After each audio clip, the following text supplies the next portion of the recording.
So, quite a few people just returned, so let's go from square one with the forms first. Start with Muay Fa and run through, even though Irina did a couple. We actually only did 2 forms in the last class. We spent a lot of time on drills, and we've been doing the sparring drills as well. So let's do some form work. Start with first form, run through, to the count, and then we'll see how, what fundamentals we need to work on. So it'll be good review for a lot of people, but then work the legs. All right, ready? Eyes staring straight ahead. Begin. Ready? Muay Fa Kun. Begin. 1, 2, 3, 4. 1, 2. Sorry, you want to move over here so that Andy has a little room? You can shift a little. Andy, you can come this way a little. Yeah, okay, good. 1, 2, 3, high, low, step, twist, dragon, step up. Okay, remember the fist is in front of the face. Ready, step back, chun kill. 1, sliding step, hook, uppercut. Remove, sink, step forward, punch. Okay, squat down, uppercut, remove, punch. Okay, look at the fist, eyes follow the hands. 1, suspended horse, so a little bit, actually should be here, yeah. 2, 3, to the back, to the front, remove, high, step forward, punch. Okay, 1, 2, 3, 4. 1, down, elbow up, cross hands.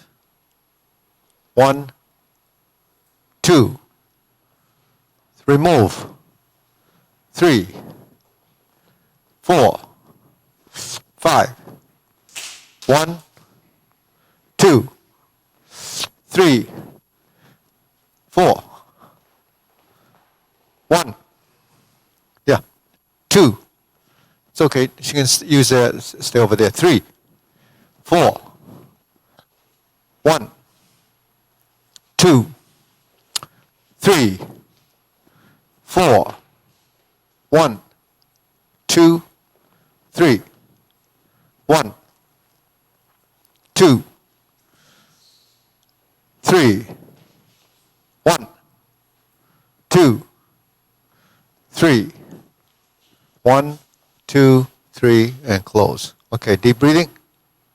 Inhale. Exhale. Inhale. Exhale. Inhale.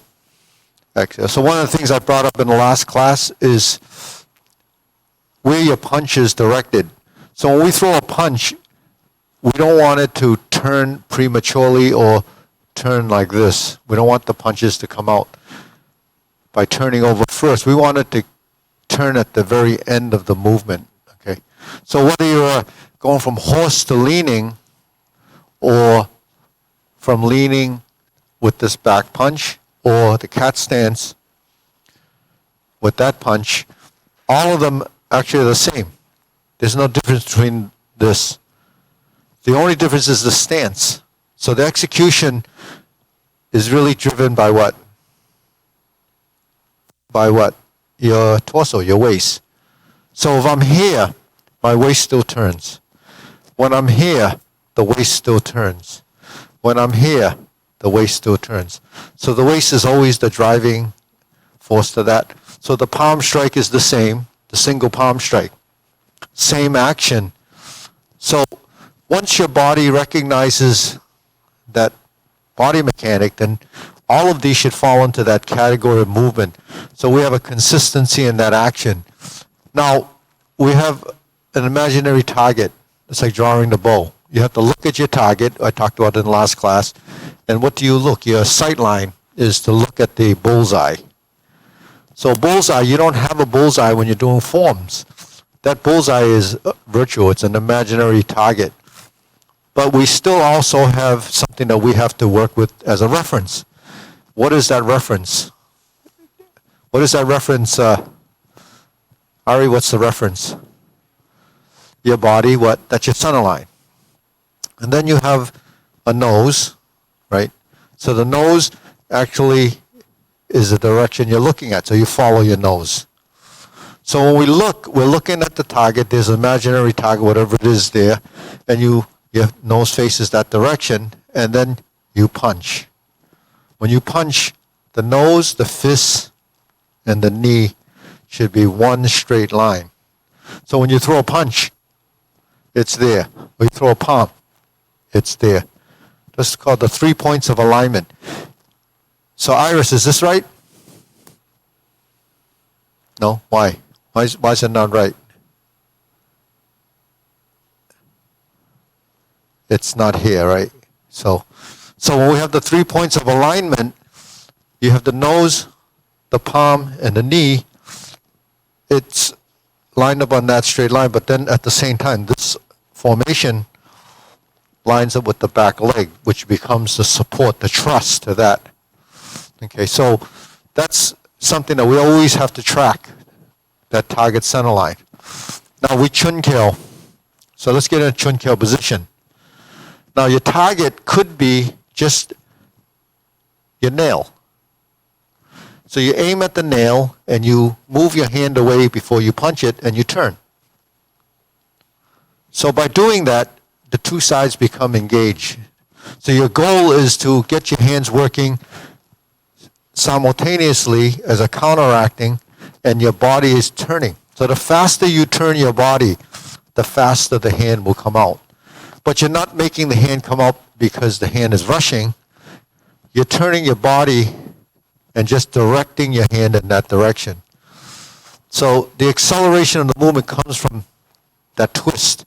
So where's the twist? It's in the leg. So let's get in the horse stance. Everybody in the horse stance. Then you're going to snap into the leaning stance and twist your shoulders. Ready? Without the punch. Ready? Go. Okay. So it feels a little sluggish, right? So you have to get the bottom half to move. Quick. One. Boom. So it has to snap right in there. Without that snap, you're not going to be able to get that hand around fast. So you snap. Go. So that's what you have to do. But at the same time, when you try to do that, sometimes you might have a conflict in your movement, and then it throws you off and you lose your balance. So one leg has to move right like that. So you do it again. Ready? Everybody together. Ready? This is essential. This is like the key basic fundamental to get your stance in position. Ready? Go. Everybody. And back. So the reverse happens. Then you go again. Boom. And again. Go. And again. Okay, now we load up the hands. Chun kyo. Now, when this goes, all you do is have to start releasing it by the time it gets there and aim at your finger. Boom. And then you should have a pretty good punch that goes right on target. Ready? Go. All right. Now, what happens to reverse that movement? It's the same punch. Okay, let's do the same punch on the way back. But this time, this hand's going to go like this. So you shrink this hand. The waist does the same thing, and you go like that. So you have your nose, the fist, and your knee. There's still that same line. So if you line that up, you should have body alignment for form. That's your posture. Okay, so in this position, so actually it should be here. So, and then you turn your head a little bit, yeah. So it's still essentially that same line. Okay.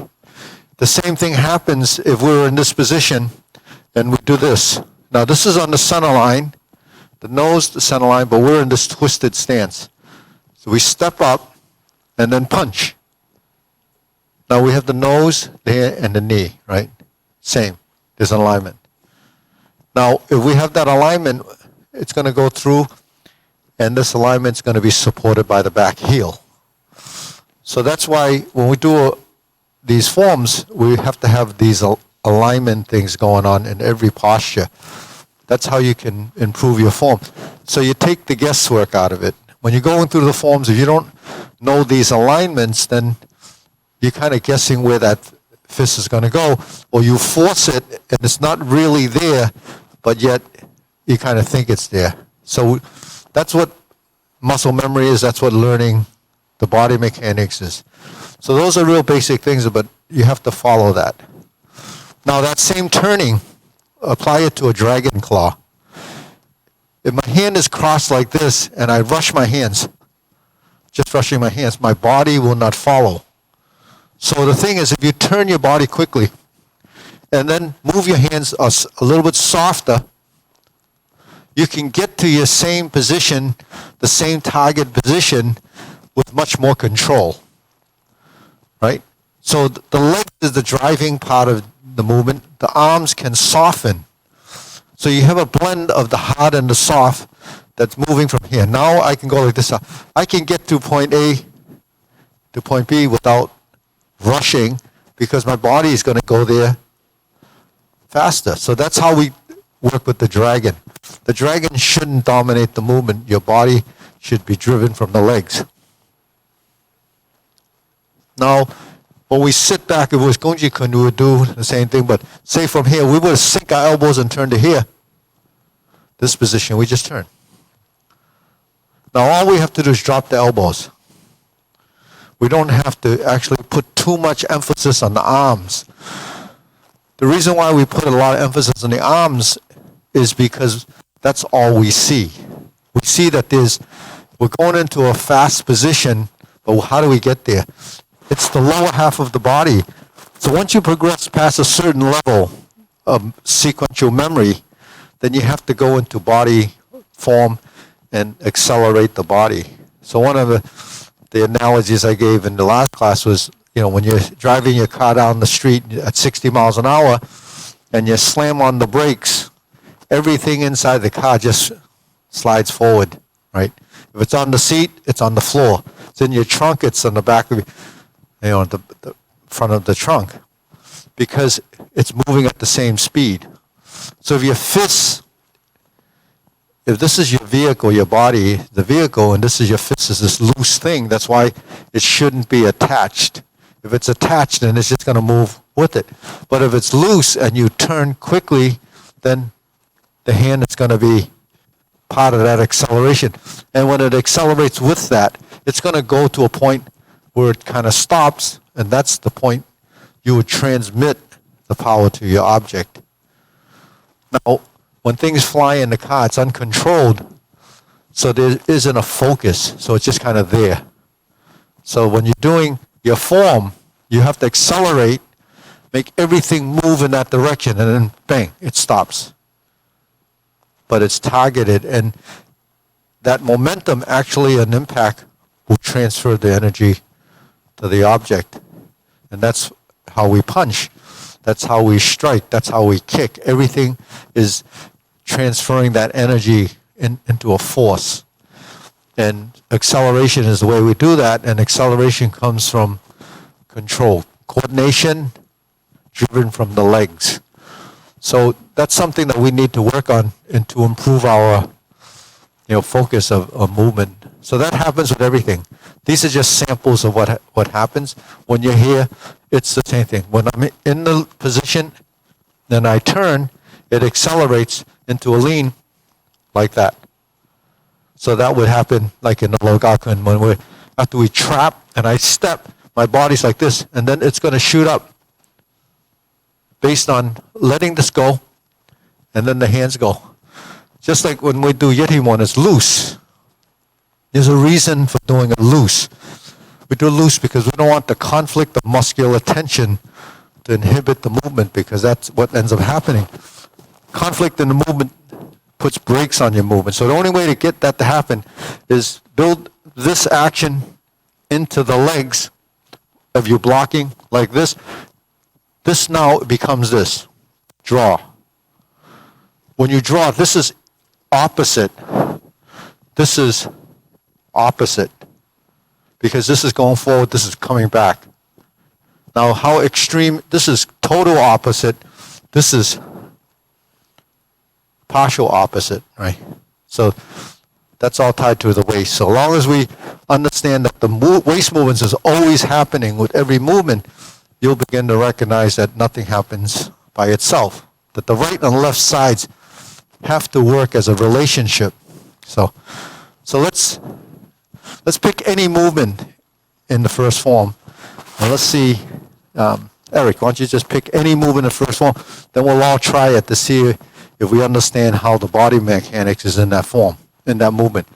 Because forms are just made up of postures. If you get it in one, you'll get it in all of them. So just pick any specific one. Just, okay, scoop. Okay. So what has to happen in the scoop? We chun kill, right? So now this becomes a Z. So the direction is this. So the body has to move in a direction with that. So typically, when you chun kill, you hook. The hooking movement is this. And then what do you do when you take your step forward? You have to shift your weight here, toe out, and then start to come forward. And now we're not going to twist, we're going to lift. So the power in that one is from the lift. Where do you lift from? You lift from coming in and the legs, the back.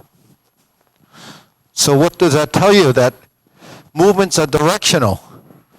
When you come from the bottom, you go up. When you come from the bottom, you have to lift. You can either lift like you're doing a lift like this, which is lifting like this. So you see the body is creating an arc like this. When I step forward, this arc and this arc have to be compatible. So the direction of your force is going to go up, but you have to counterweight the movement. So what goes up, that has to go down. So let's just try that together. See, now this is something that's a principle. You have to practice it on your own because scoop,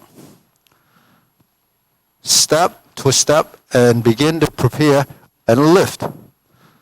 Okay, so then the next movement is a down, right? So you put it on your elbow, and because it's down, you sit back and sink. Now here's your driving force. You step forward, target, and turn. Boom. And you always have to keep your eyes focused on your hand. Okay, shake it out.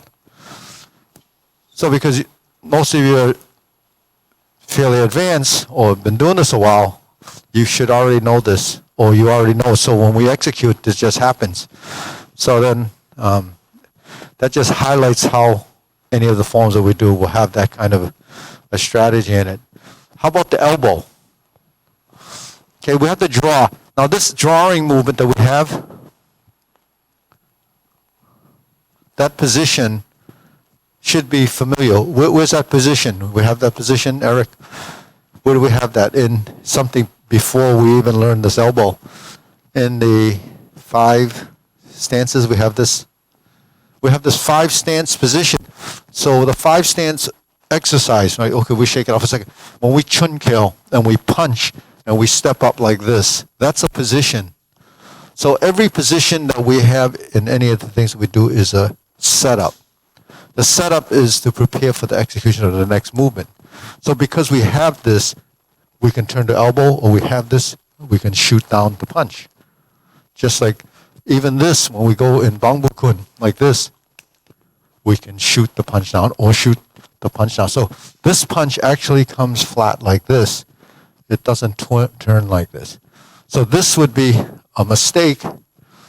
This would be okay. See? So it depends on the technique involved in the form. So let's take it from the elbow. We draw, and this is the block. This is the removal. This is the elbow. Now when the elbow's here, how do we find that corner back fist? What's the easiest way to find the corner back fist? What's the easiest way to find the corner back fist? Anybody ready? Let's do it, and I'll tell you if that's right. Okay, ready? Go. Okay, so let's try it again. Elbow, back fist. Okay. One simple way of finding the elbow is this.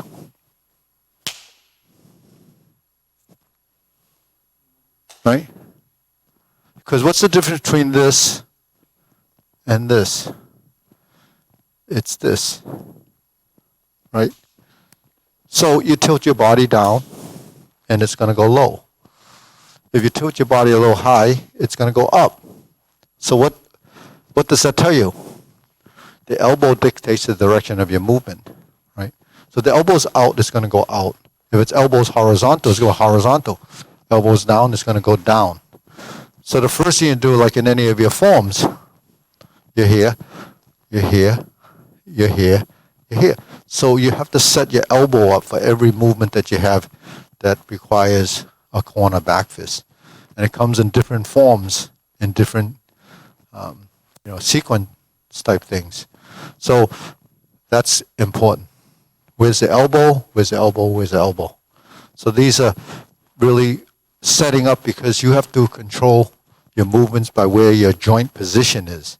So the preset of the position comes from that.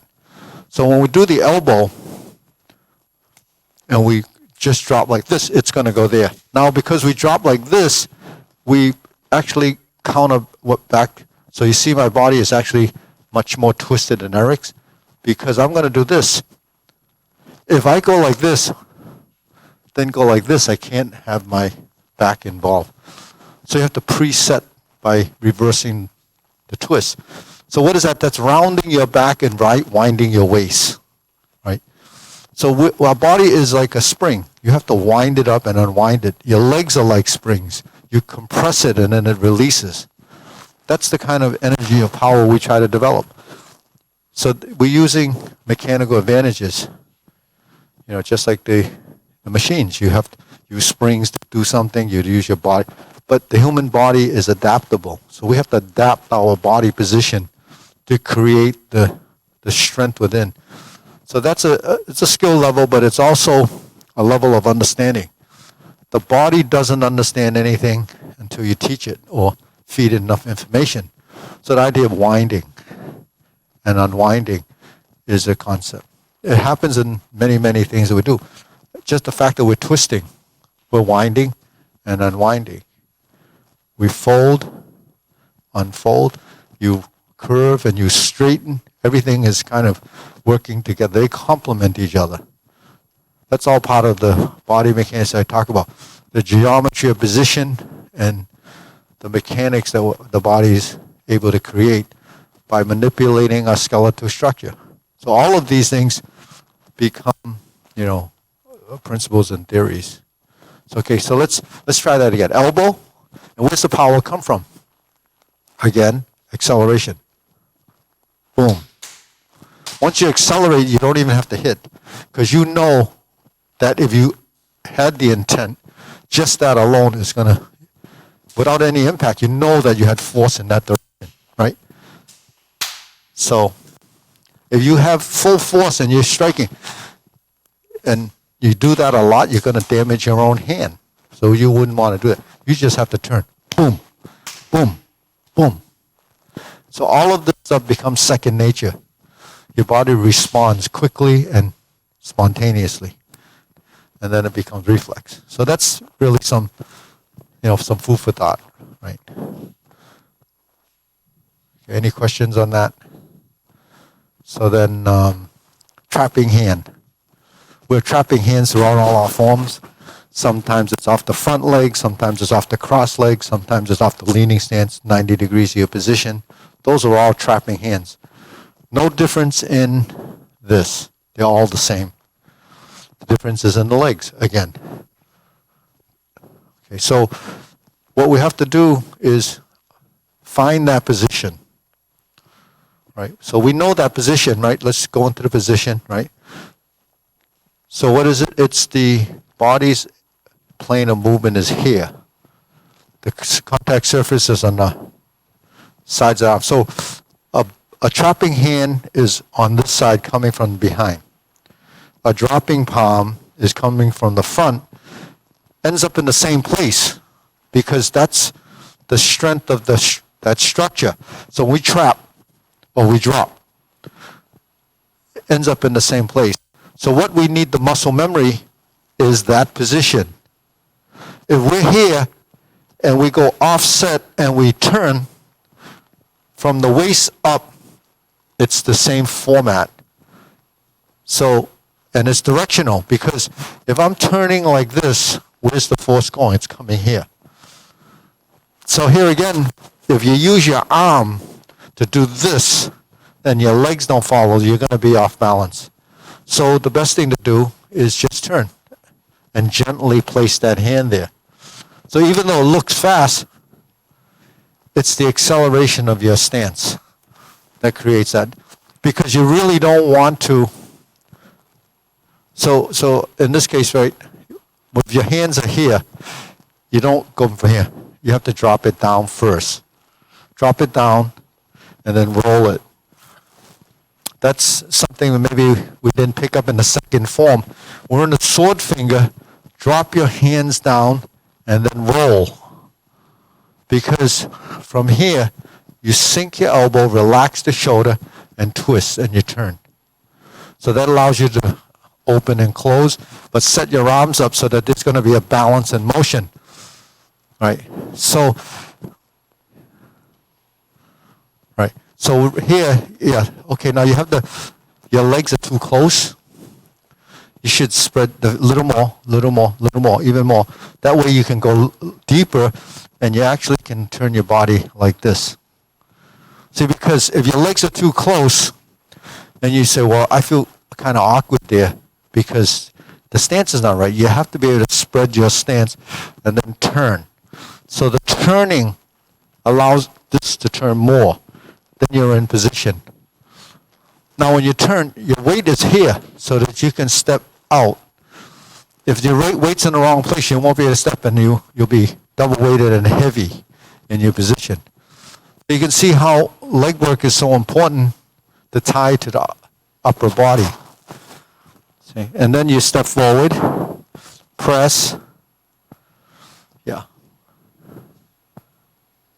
Okay, good. Now, so as you progress in sequence, and only you really can't get better than memorizing it, it's really execution, right? So when you trap your hand, your hands have to do this.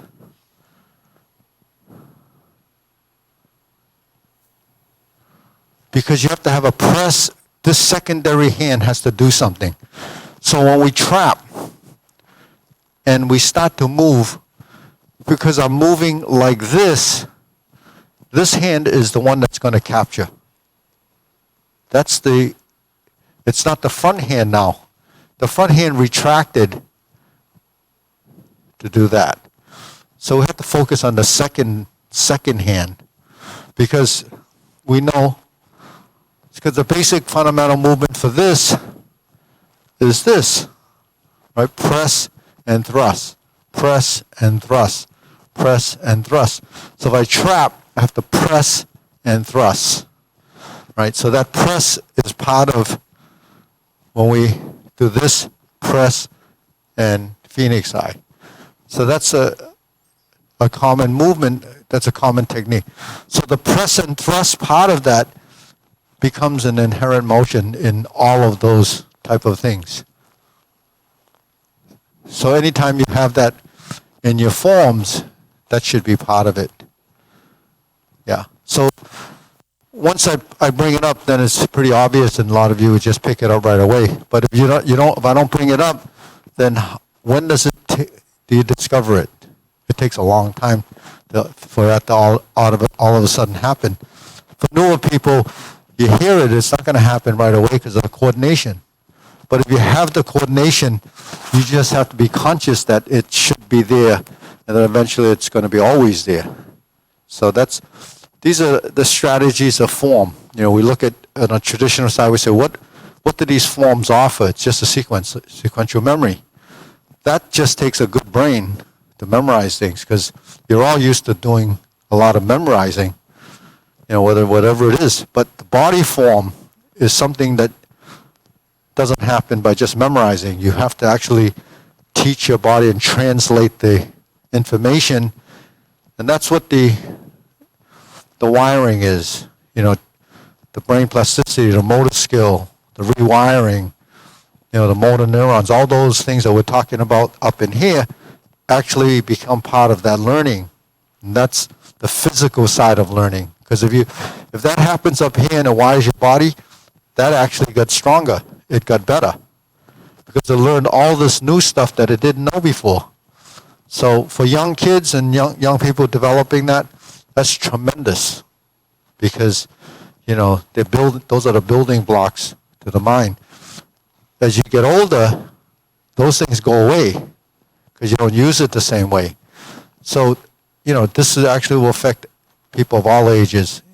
All the people that are therapists would know that the mind is really important, right?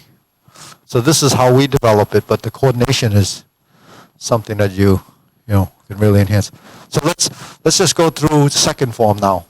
So try to bring in some of those characteristics, and that's how your form will improve. Eddie's looking over here. He says, "Remember the second form?" Okay, yeah, okay. We got Eric. He's a second form expert here.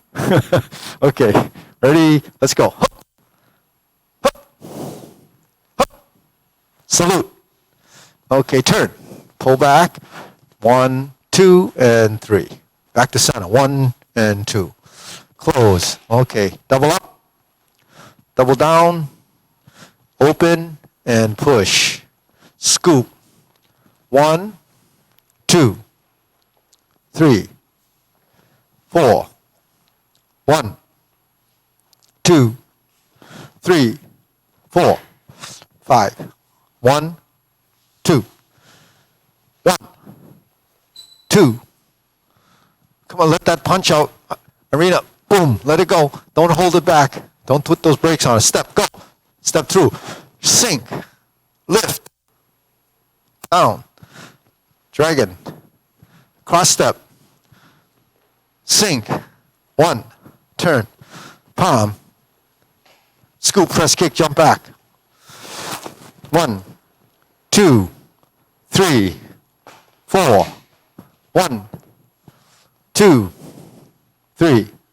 1, 2, 3, 4. 1, 2, 3. 1, 2, 3, 4. 1, 2, 3, 4. Palm. Scoop, press, kick, jump back. 1, 2, 3, 4. 1, 2. 1. Pivot. Step. Flip. Push. 1, 2, 3. 1. Cross. Up. Step.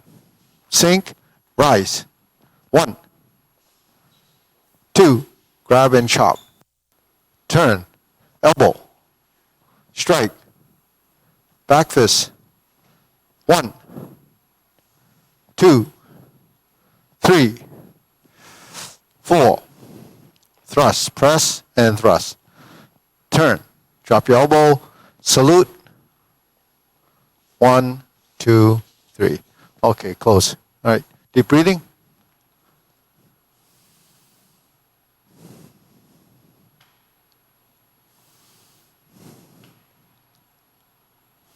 So everything we kind of talked about is kind of projecting forward, right? The back fist is one of the sinking ones, the downward. So sinking is dropping. So sinking is free fall. Free fall is usually gravity in a direction. So trapping and sinking, you sink. So that's a sinking movement. When you diagonal strike like this and you drop. So sinking goes with downward motions. Not just the back fist, but anything that strokes creates a downwardness of motion, but it knows where to stop here. It knows where to stop there because we've learned this position over time from here. Turn, turn, turn, turn. So this is muscle memory for this. So we shouldn't vary that arm position, and we should keep the idea that on the diagonal, you're going to sync with that movement. So always sync in the diagonal strike. You know, when you're here, sync. When you're here, sync. So the power comes from the free fall. Free fall is acceleration of gravity, right? So free fall is something we should capitalize on.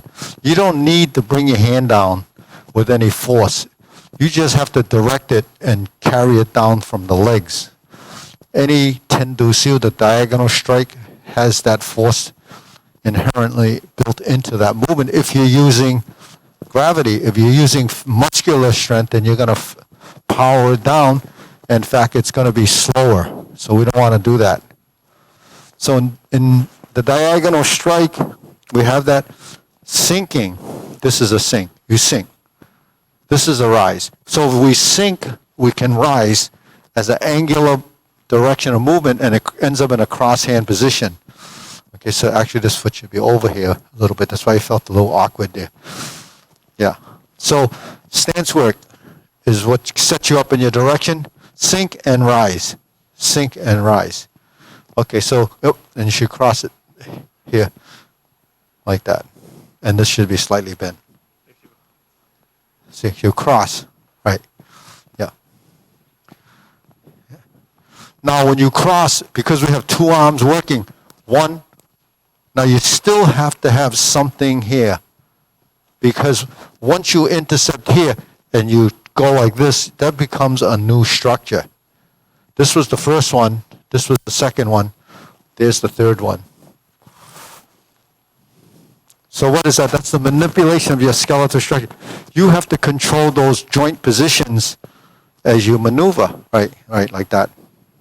But your stance should be here though, because now you're directly over there. You can see where Eric sees that your stance is. This foot should be over the red dot. Now you're in the 45, even no more. On the dot, yeah. Now you're 45 degrees. Yeah. The relative position, right? Okay, stay there again. Yes, do that again. Okay, now you have to, yeah.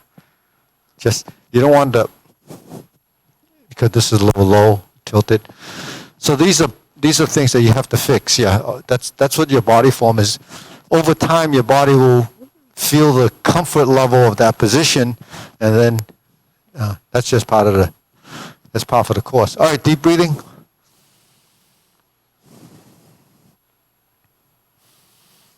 So in every form, there's a lot of these little things that we could tweak. But if we just go through 100 of these things, you're going to forget them all. But you have an idea of which ones they have. Some of those are really basic fundamentals. The punches, the dragon claw, the sinking idea, the elbow, all of those things, the corner back fist. These will show up as you go through the movement, right? So let's jump to fourth form. All right, jump to fourth form. We'll run through that. This fourth form has a lot of fundamentals from the first form, and it has some transitions that are pretty important too. Okay, begin. Just follow the front row. Begin. Hup.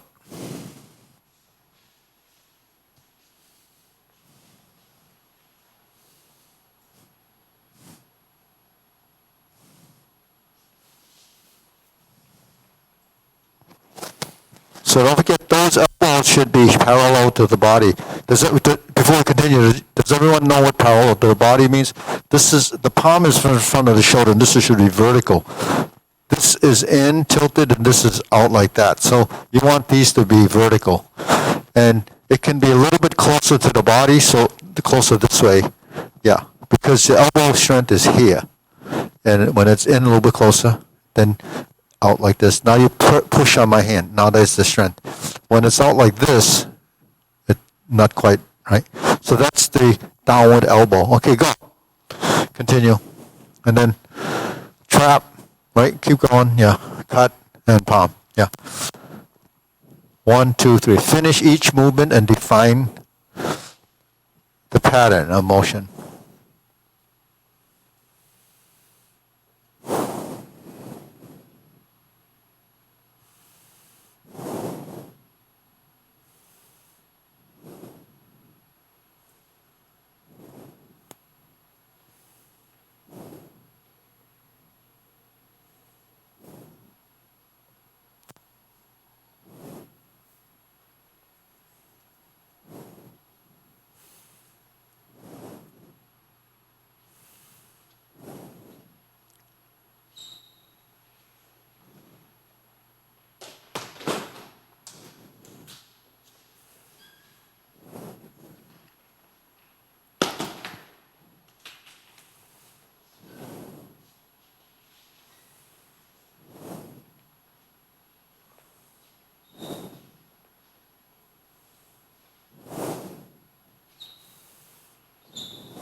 Okay, good. Deep breathing.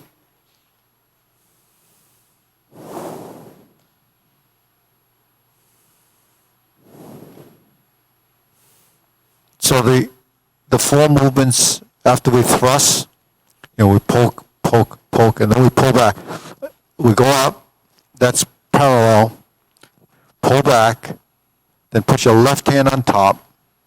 Okay, so they cross, and then you press down on the bottom hand and remove, remove, remove. So it's just like a remove, but in this form, we're crossing, and then we initiate the first one by sliding up, and then come across a little higher, and then place the left hand on top again.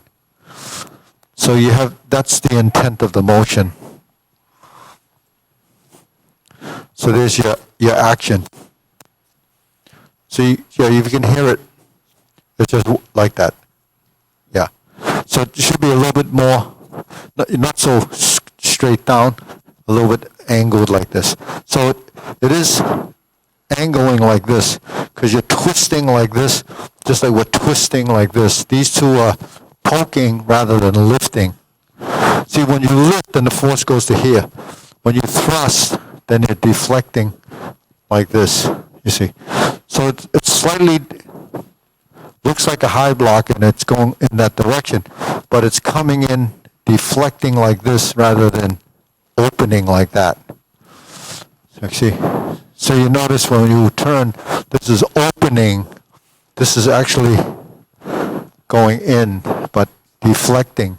So that's using the wedging effect. It's wedging in rather than redirecting. So that's a direction of force. You're sliding down, and then you place this here so that you can even it off and fold. Yeah, so that's just, something to be aware of. Right. Now, butterfly palm, don't forget, you have two hands that are doing this.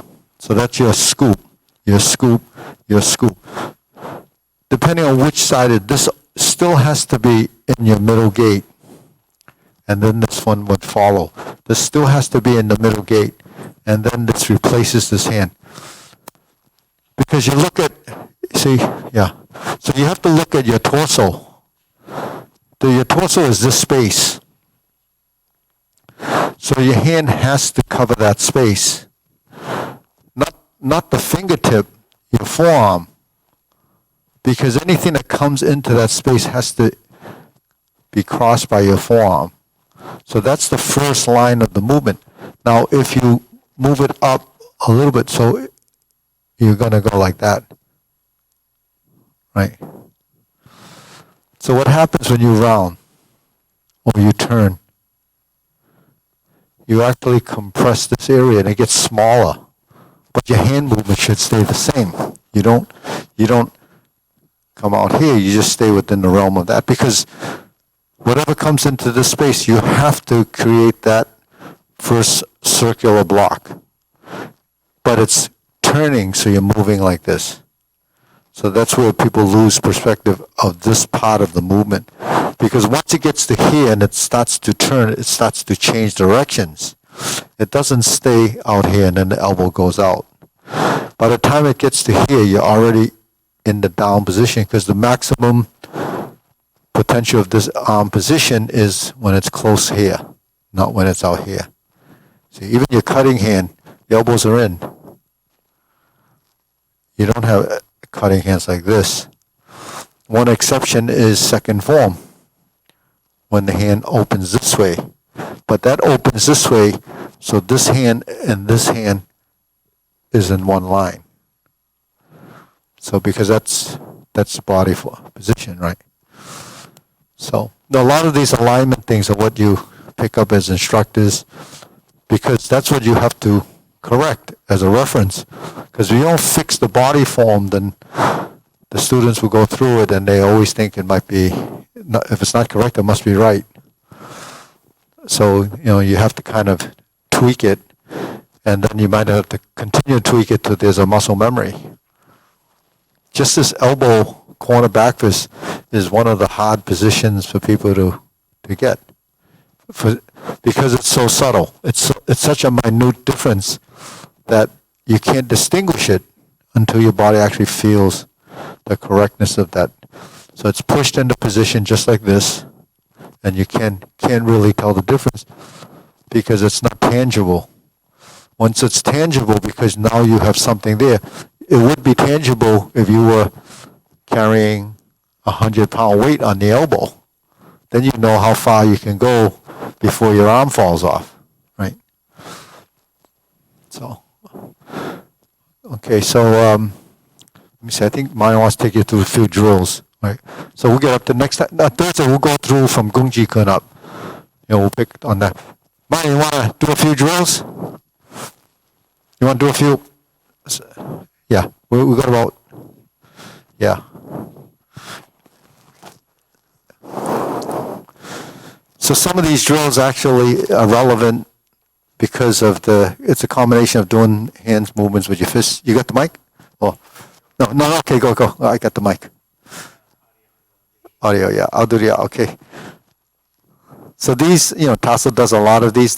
These drills actually, the Seong had used these for training for sparring, mainly because sparring we wear gloves.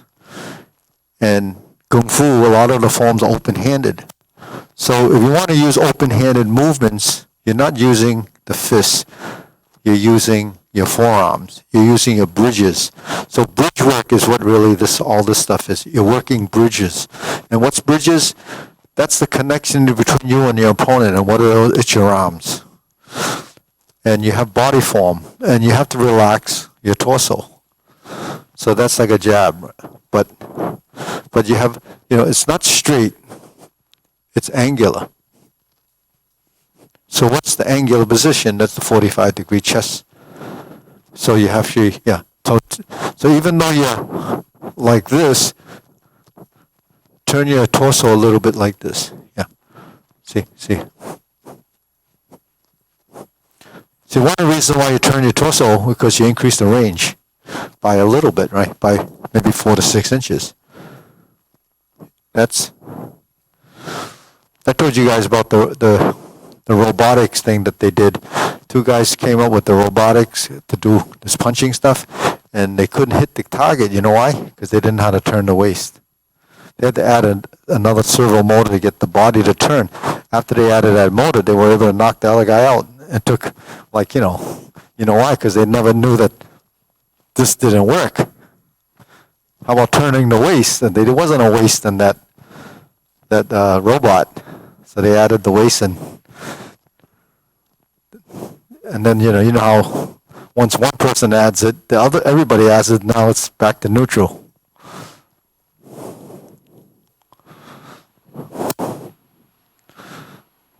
Try to get it.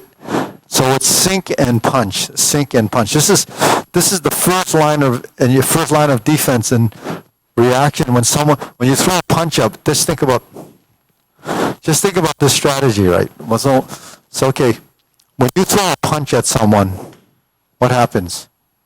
You open. So how do you close that opening? You sink.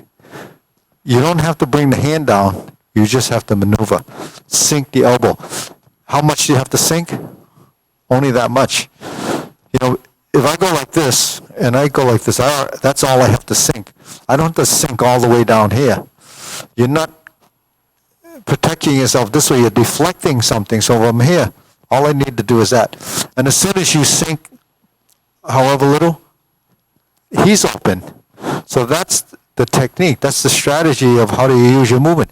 So when he throws a punch, boom, I'm here. Now, why did I go like this?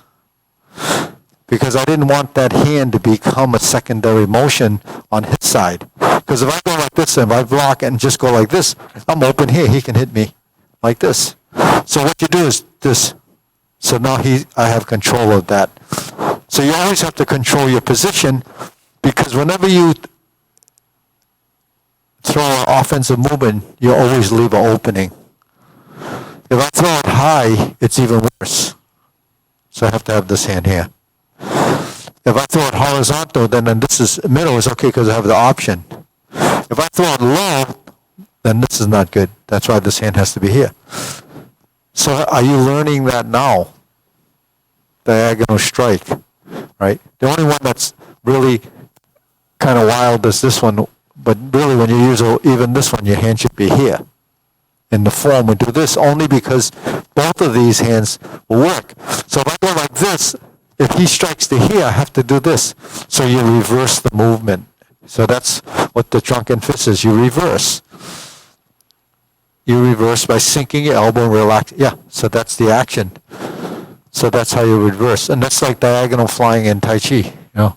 So, okay, so that's why this is so important, to sink your elbow. So you learn this day one, doing this. We learned to sink the elbow, but what it is, we didn't learn really to sink the elbow. We learned to pull the elbow back.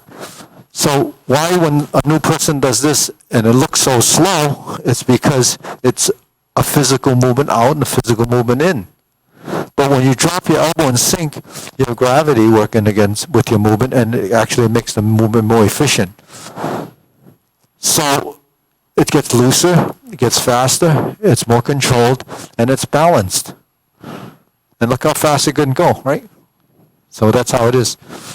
So you go like this, boom, you get hit multiple times because it's cycling. It's very fast. Okay, so keep going. Next exercise. Yeah. So all of these are actually things that we already have done many times. That's a hook.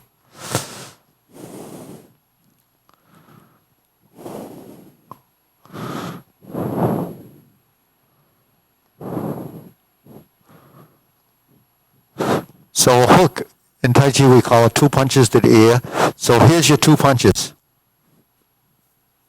Right? Here's the beat the tiger. Here's Gung Kuen. Right? So that's, we don't cross the center, but we turn the body. Right? If I turn the body, then it crosses my center, but it doesn't go beyond. So there's your structure. Now we do this, and do this, and do this. That's a hook. We do this in a drill. Back fist, back fist. So this is the third form. You have the hook, a back fist. If we turn it to a punch, that's taking the 3 movements that we have from the first form and combination. So so we take it out of the context of the form and the movement becomes different. But actually all we're doing is this. 1, 2, 1, 2, 1, 2. The only difference is that when I do these movements, I like to have this hand here. I don't want to just do this because it becomes empty on the other side. You have to work the 2 sides together so that... Now, did you learn that action? Have we learned this action? We have learned it because it's this. When this goes this way and this goes this way, you have the same action. So this movement that goes to here really is defensive, and it counteracts that motion, and then you strike and then you thrust.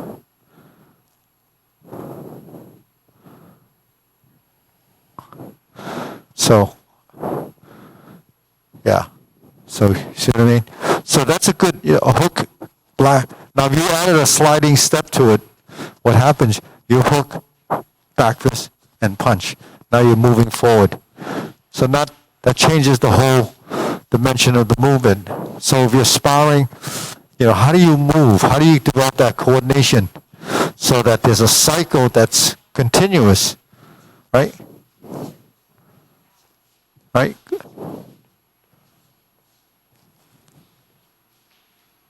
Yeah. And then if you get the fuhak, you went hook, palm, strike, hook, back fist, boom, boom.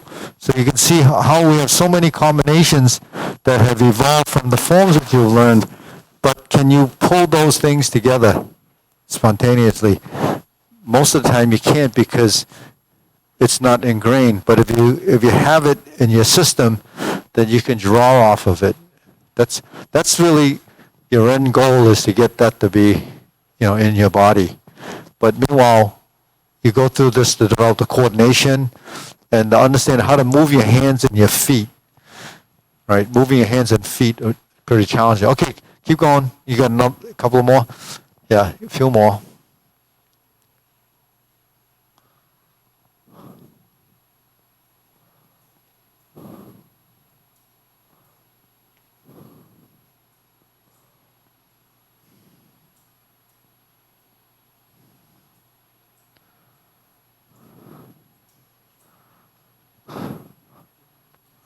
Two punch, yeah.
There's two punches and a side block.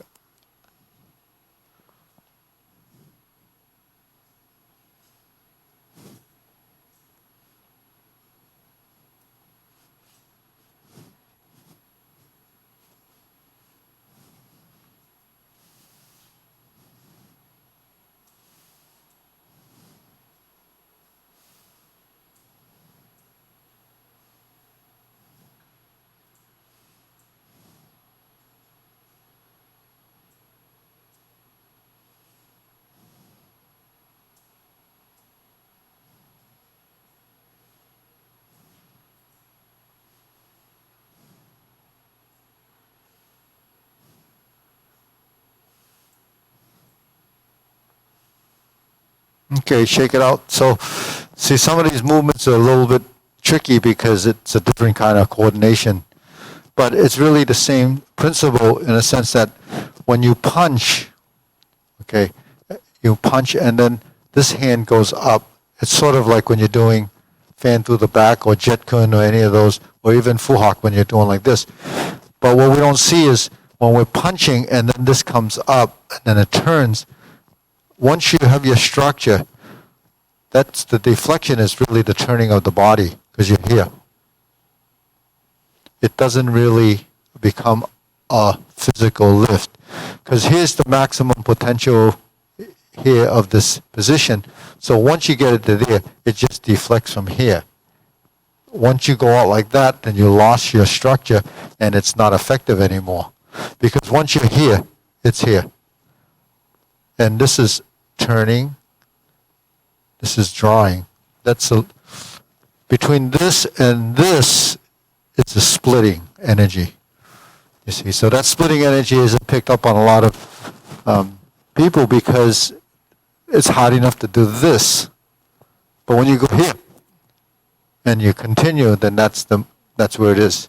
Because once it's here, as soon as you touches your arm, it's going to be deflected. See? You say, well, where is it deflected? It's deflected here, see?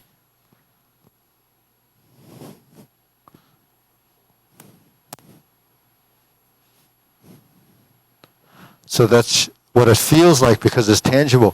When you're doing it yourself, you can't really feel the movement because you don't feel how much strength you need. And then this has to stay relaxed.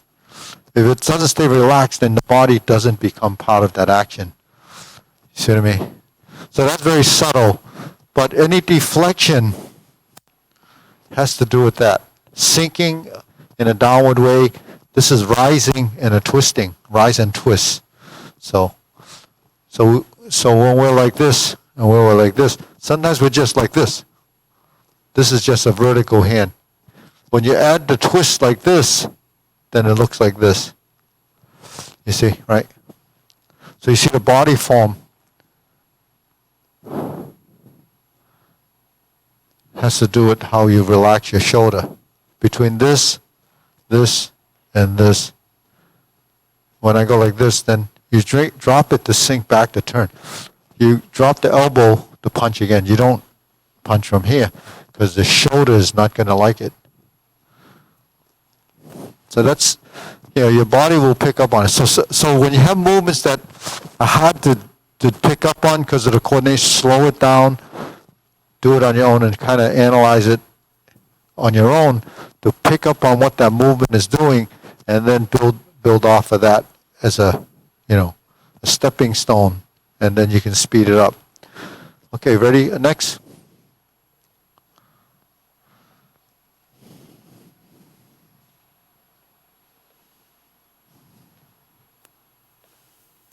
So that's, most of us can do this one because it's just like Logakun, just like that uppercut.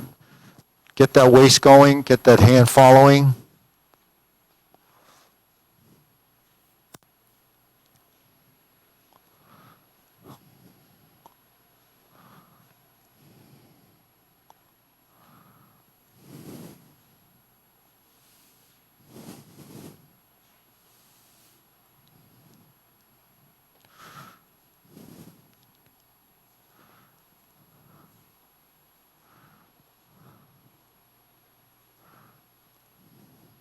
Okay. So you want to do a little leg work, agility of footwork? Yeah, you're moving forward and back, yeah. Forward and back, yeah. Yeah.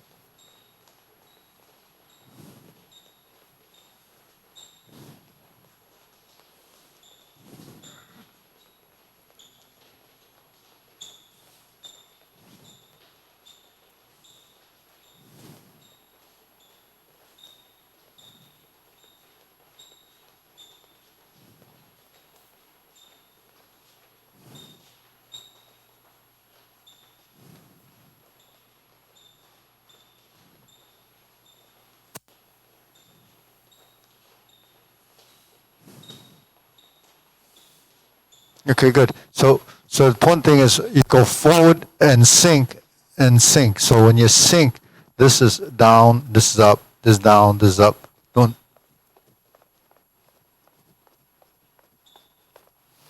So you're moving, you're coming forward, boom. As soon as you retract, you load it up and you fire again.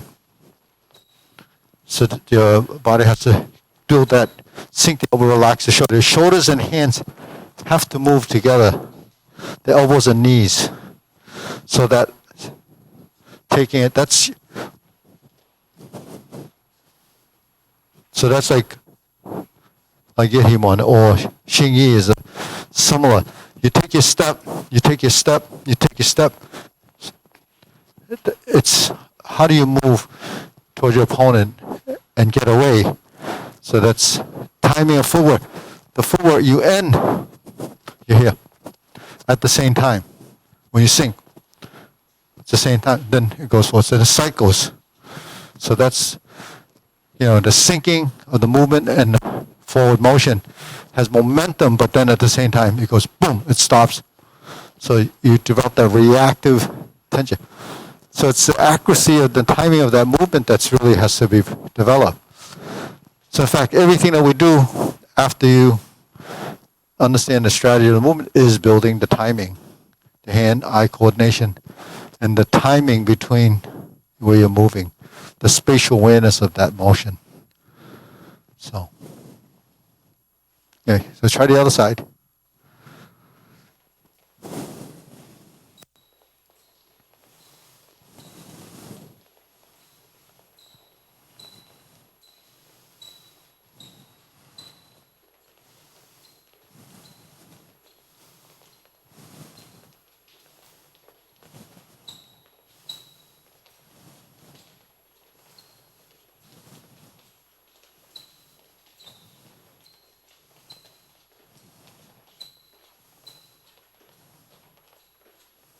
Okay, shake it out. Good. So if you mind to do a side view for them to see. Now you see, yeah, no, do it fast. Yeah. So boom. As soon as his foot lands, boom. There's a at that point that explosive is right there. Boom. There's a bang, bang, bang. You see, that's where the issuing of that strength is, because it's loosened to the end of the movement. He's there, then boom, and it goes out. It's very quick. Boom. You don't need to rush this. You get it there, then it goes. Boom. Yeah, it goes here. Boom. Go. See, it's just quick. Then you watch it with your eyes when you're training. Then your eyes develop speed, it's perception. So when you do your movement, your eyes have to follow. And then your eyes will develop that quickness. That's all from Wudang Yehi Mam, where eyes following the hands. Yeah, good. Now that he's exhausted. Okay. So, okay. Okay, deep breathing.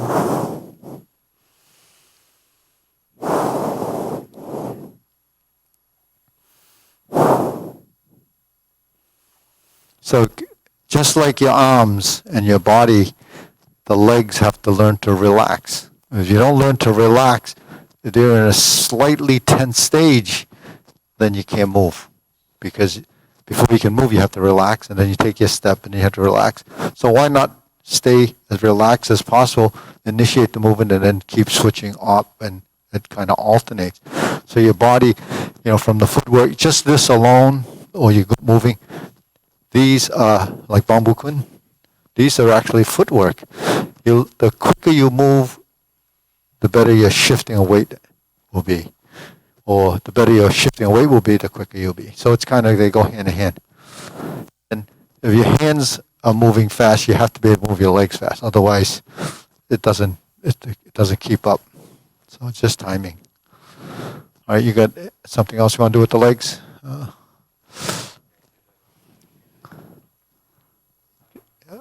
They probably don't want to do the kicks because those young backs, right? All right. Okay. Any questions? So is this type of things helpful? Interesting? Yeah. So we need to do a lot of these kind of things just to get some of the forms up to, all the forms and little things that we have to fix, and then work on more of the drills. Maybe do the drill. Oh, yeah. Oh, okay. Shut the camera. Okay, we're going to shut the camera off now because we only got about 7 minutes. And so we were streaming all that. We've been streaming this live because there's not a lot of people have been coming, but we have a pretty good following from South America and different places. Lucian just put together a new format. It's called the Patreon. So if you go on the website, there's a link